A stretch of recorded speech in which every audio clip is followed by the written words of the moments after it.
Napadaan ako rito sa itong garbage na to. Tingnan nyo naman ang tinapon nila, oh. My God, everything is pwede pang kainin. Ang dami, oh. Diyos ko po. Ano ba yan? Oh, tinapon lahat dito sa garbage. Lahat nyo naman ang mga corn, no? Buong buo pa. Ayun pa yung mga kamatis, everything. Pwede pang kainin, no? Diyos ko, itatapon lang dito. Mukhang everyday nagtatapon sila ng garbage. Look at that. Ha? Tingnan nyo. Oh. Di ba?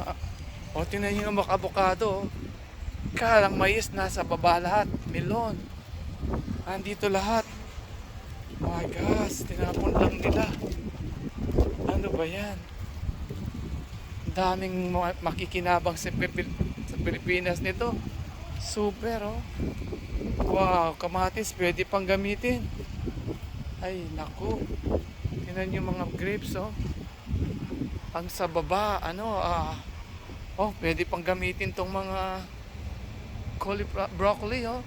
Buhay na buhay, wala pang sira. Jesus Christ. Sayang. Ang dami. My goodness. Dalawang container, oh.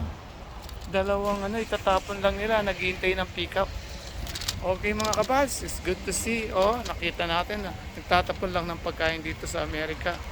Okay, bye. See you. Nai-share ko lang sa inyo. Naglalakad ako. Okay, bye-bye.